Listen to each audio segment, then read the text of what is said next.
Oi, gente, a gente vai apresentar aqui sobre a mecânica quântica, da matéria de Físico-Química, professor Elison Andrade. A equipe é Catarina Silva Ferreira, Davi Vieira Rosa, Gisele Beatriz Teles Góes e Levi Andrade Moraes. Vamos lá, para começar eu trouxe aqui algumas frases, assim, digamos que motivadoras, alguns cientistas falaram. Que, foi primeiro com Bohr, ele disse, qualquer um que não se choque com a mecânica quântica porque não entendeu. E agora as duas são do mesmo cientista, Richard Feynman, que ele disse: posso dizer seguramente que ninguém entende física quântica. E se você acha que entendeu algo sobre mecânica quântica, é porque não entendeu nada. Agora aqui nesse próximo slide, por que é tão complicado entender mecânica quântica? O que acontece? Nós crescemos e aprendemos tudo sobre a mecânica clássica. E a mecânica clássica é muito determinista. Você tem como saber a, exatamente a velocidade média, se você tem uma distância e você tem um tempo percorrido. Você acha a velocidade. Você tem como saber qual é a altura de, de, de uma queda livre, se eu sei o tempo em que a bolinha percorreu, né, no caso. Eu tenho como determinar as coisas. A mecânica quântica não. A mecânica quântica ela traz chances, ela trabalha com probabilidades. Então, isso é confuso, isso confunde quem está muito acostumado a usar a física para prever as coisas. E aí, por que a mecânica clássica deixou de ser suficiente? E quando que a gente usa a mecânica clássica, quando que a gente usa a mecânica quântica? Já que ora uma funciona, ora a outra não funciona. É simples. A mecânica quântica é todos os fenômenos físicos que acontecem em uma escala muito pequena, mais precisamente em escala atômica ou subatômica, de atômica para baixo. No caso, a mecânica clássica, por exemplo, o elétron na eletrosfera, ele se atrai com o núcleo, já que é positivo e negativo. Pela mecânica clássica, ele iria se chocar. Ele iria em espiral, porque existe um movimento circular. Ele iria em espiral até se chocar. Mas não é isso que acontece. Chegou um momento da física em que os cientistas acreditavam que quase tudo para descobrir sua física já tinha sido descoberto. Até eles perceberem que a mecânica clássica não consegue explicar o que acontece em escalas atômicas. E aí é que entra a mecânica quântica. Aí é que entra toda essa confusão de e agora? A física quebrou? A mecânica quebrou? Quem começa a, a desmistificar um pouco disso é Max Planck. E a gente tem como a física moderna, é a física mais atual que a gente tem. Isso aqui é de 1900. É a mais atual que a gente tem. De 120 anos atrás. Em 1900, Max Planck desenvolveu um modelo estrutural para a radiação do corpo negro, resultando numa equação para a distribuição do comprimento de onda, estabelecendo assim a teoria da quantização de energia, surgindo dessa forma uma das primeiras teorias quânticas. Inicialmente, Planck imaginou que existiam osciladores na superfície de um corpo negro relacionados às cargas dentro de suas moléculas, e assim supôs que a natureza de um oscilador é quantizada e não estaria sob a forma de ondas, e sim de pacotes de energia conhecida como quanto. A partir de sua teoria, foi possível estabelecer a seguinte equação para determinar a radiação das partículas que emitem um corpo negro, onde n representa o número quântico, h a constante de Planck e f a frequência. Além disso, em seu estudo, Planck afirmou que os osciladores de energia podem emitir ou absorver energia em unidades discretas ao mudar de estado quântico. Ou seja, como vemos na figura, quando ele absorve energia, ele, vamos dizer, pula, em seu estado, e quando ele emite, ele volta ao estado anterior. A partir disso, Planck descobriu a função matemática que descrevia a forma das curvas em todas as temperaturas. Vale salientar que esse postulado foi baseado na física moderna, por ser um dos primeiros postulados existentes. Porém, mais tarde, Albert Einstein adaptou o postulado de Planck para explicar o efeito fotoelétrico. Mas Einstein propôs que a energia dos fótons em si era quantificada e que a quantização não era apenas uma característica de osciladores microscópicos. O postulado de Planck foi ainda aplicada para compreender o efeito Compton e por Niels Bohr para explicar o espectro de emissão do átomo de hidrogênio, e assim derivar o valor correto da constante de. Agora, falando um pouquinho sobre o efeito fotoelétrico, é importante a contextualização para entendimento de todo esse efeito.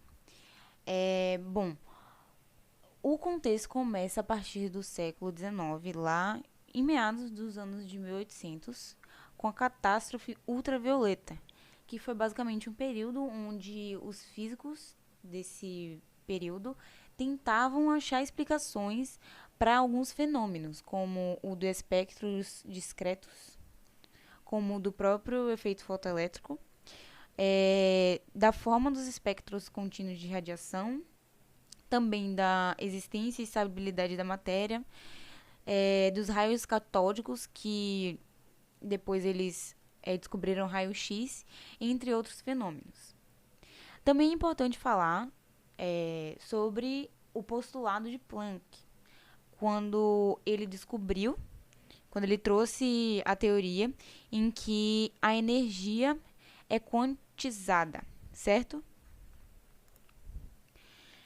Ele basicamente diz que a onda eletromagnética pode ser considerada como um feixe de quanta e que ela independe da fonte de radiação.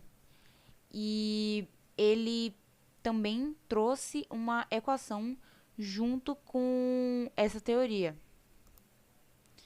que é essa daqui, que a energia de uma onda é igual a constante de Planck vezes a frequência dessa onda.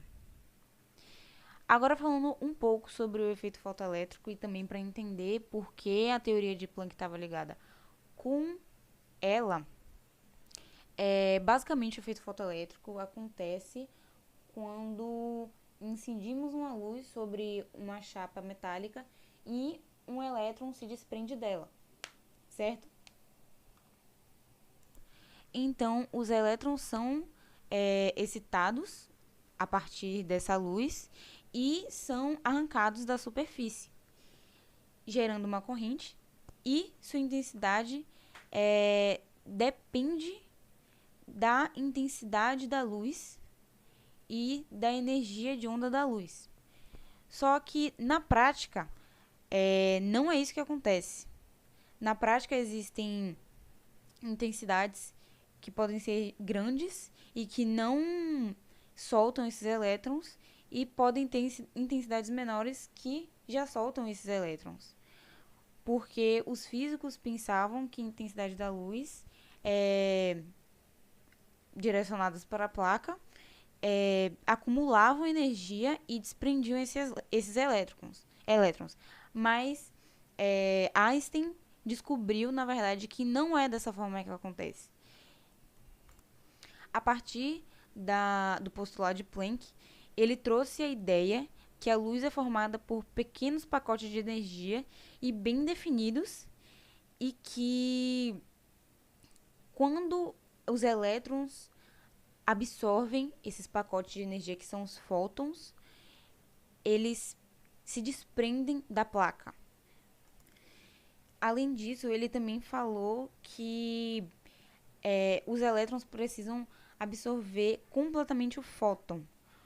Ou seja, para ele, um fóton deve ser inteiro, não pela metade. E que para isso acontecer, a energia desse fóton, ou desse pacote de energia, deve ser maior que a energia de ativação do elétron. Ou seja, existe uma energia limite para os elétrons serem arrancados. Se a energia for insuficiente, esses elétrons permanecem seguros nessa chapa metálica. Então, esse processo é instantâneo. Eles absorvem energia e se desprendem. Esse processo não é acumulativo. Além disso, esses elétrons que se desprendem da placa, eles têm uma energia cinética adquirida que pode ser observada por essa equação, que é a energia de um único fóton de frequência F menos o trabalho, e essa energia cinética adquirida é a máxima.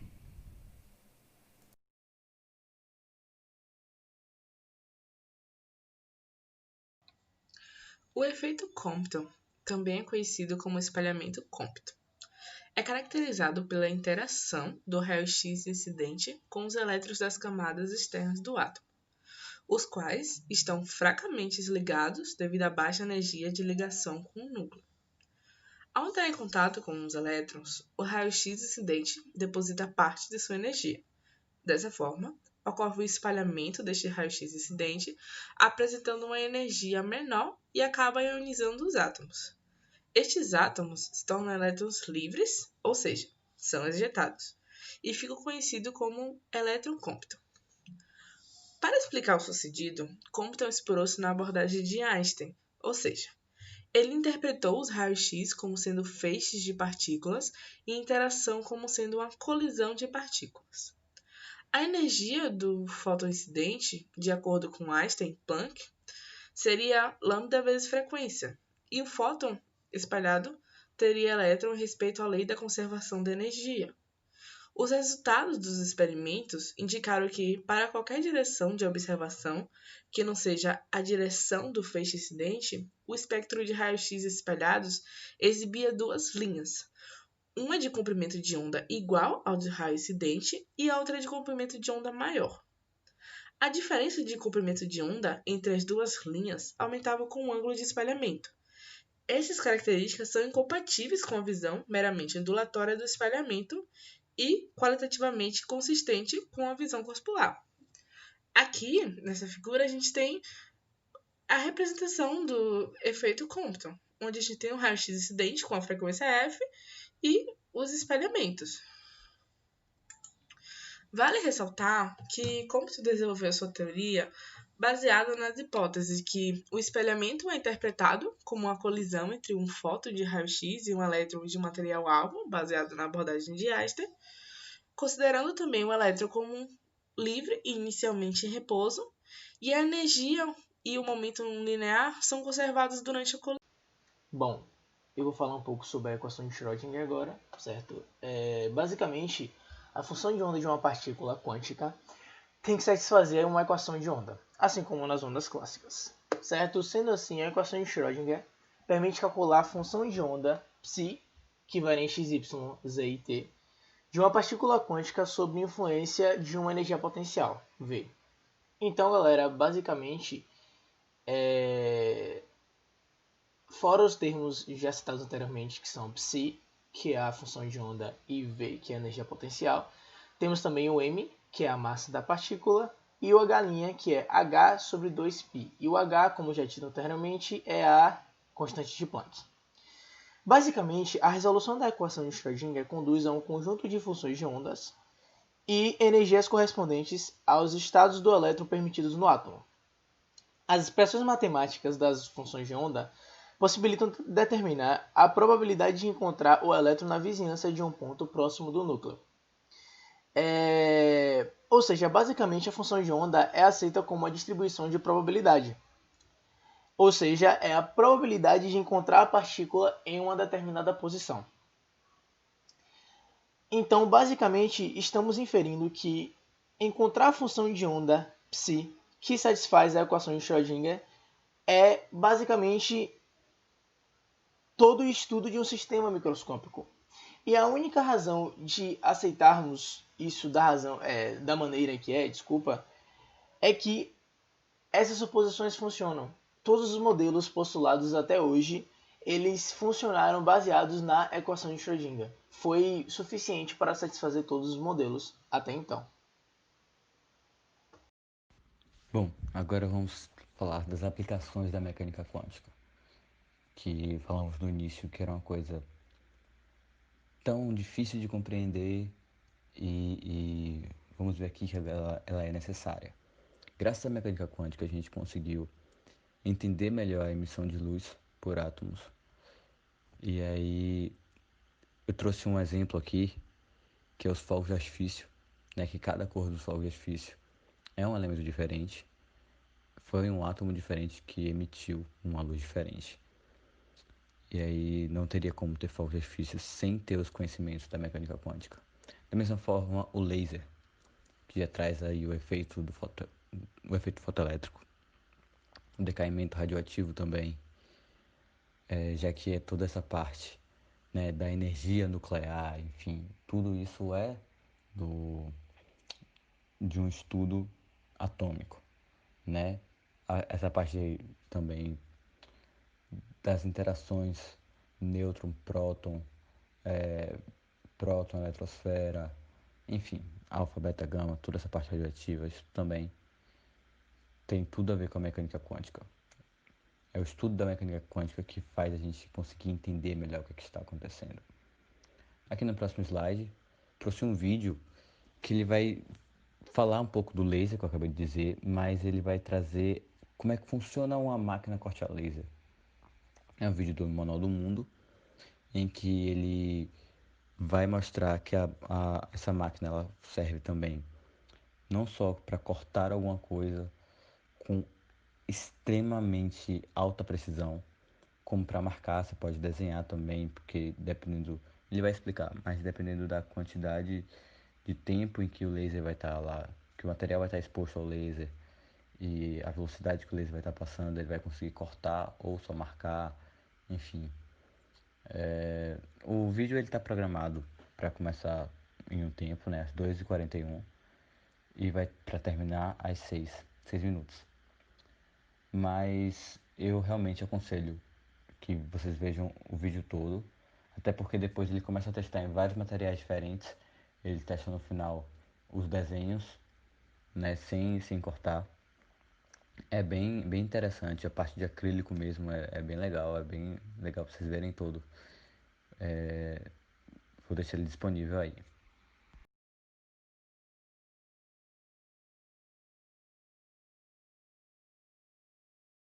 Sai de volta. Assim como numa canetinha laser, aqui a gente também não consegue ver o facho de luz, tá? A menos se tivesse uma fumaça passando por aqui, mas quando a máquina está ligada você não vê nada. Mas a gente sabe que o laser sai desse canhão aqui e passa por um espelhinho, ele vai bater no espelhinho e virar 90 graus. Olhando aqui de frente, o laser vem lá por trás da máquina, aí ele vai bater em mais um espelho, vem aqui nessa direção, vai bater em mais um espelho e só aí que ele vai para baixo, passa por uma lente e atinge o material que ele vai cortar ou que ele vai gravar. Aqui a gente também consegue ver o eixo X e o eixo Y. Quando os dois se movimentam, aqui a ponta consegue fazer absolutamente qualquer desenho. Mas o que essa máquina faz? O que ela consegue cortar? Essa máquina consegue cortar absolutamente qualquer coisa que a gente consiga queimar de um jeito fácil. Então ela corta madeira, papel, papelão, tecido, plástico, acrílico, etc, etc, etc. Mas ela também grava essas coisas. Ou seja, se a gente diminuir um pouco a potência do laser, em vez de cortar, ele só vai dar uma queimadinha de leve e a gente consegue fazer um desenho, escrever coisas, etc. Mas vamos ver o bichinho funcionando, né? Afinal de contas é legal ver o laser cortando alguma coisa para entender direitinho como é que ele funciona. Eu vou colocar vários materiais diferentes aqui, vou cortar aquele foguetinho que tem no logo do Manual do Mundo. E uma coisa muito interessante é que a gente tem que fazer testes antes de começar a cortar para saber qual é a potência certa do laser, qual a velocidade que a gente tem que colocar o corte, porque a queima de cada material é diferente. Então a máquina não vem com um manual de se a madeira for essa, você coloca tal velocidade e tal potência, porque mesmo a árvore que foi cortada é diferente da outra, a umidade de uma madeira é diferente da outra, então cada peça que a gente põe aqui tem que fazer um testezinho de corte antes para ver se está cortando direito e aí sim você manda cortar o que você quer. Vou começar com uma das coisas mais comuns que se corta no laser, que é MDF. Esse MDF aqui de 3 milímetros. Existem algumas limitações da máquina de corte a laser. A principal delas é a espessura do que você pode cortar. MDF vai bem aqui até uns 6 milímetros, 9 milímetros, forçando bastante. Mais do que isso, a madeira começa a queimar muito, o corte sai todo errado, todo esquisitão. Mesmo em máquinas mais potentes do que essa aqui é um laser de 60 watts, tem máquinas aí de muitos mais watts que conseguem cortar até metal. Mesmo nessas, cortar madeira, conforme a profundidade, começa a ficar meio esquisito, queima demais. Vou colocar o MDF dentro da máquina, você pode perceber que embaixo tem uma colmeia de aço que ela não é afetada pelo laser. Cada máquina de corte a laser vai ter um programa diferente para lidar, então eu não vou ficar muito nos detalhes do software que cuida do laser, mesmo porque é muito provável que você não use a máquina laser na sua casa, você vai usar isso em algum outro lugar e que aí vai ter alguma pessoa que sabe mexer nesse programa. Você mesmo vai ter que botar muito a mão nisso. Mas basicamente o que eu vou dizer pro programinha agora? Que eu quero que corte 17 milímetros por segundo, essa é a velocidade do corte, porque eu já fiz uns cálculos aqui com esse material, a uma potência de 30% do laser. Isso eu coloco aqui na máquina mesmo. Vamos ver a bichinha cortando.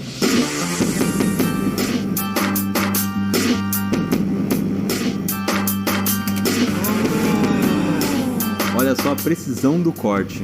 Eu vou fazer o mesmo corte com alguns outros materiais para a gente ter uma ideia de como a máquina trabalha, de qual o resultado que fica, e também porque eu estou curioso para cortar várias coisas que eu não tentei cortar ainda no laser. Bom, e aqui são nossas fontes, né, nossas referências que a gente usou para poder fazer essa apresentação. E é isso, gente. Obrigado.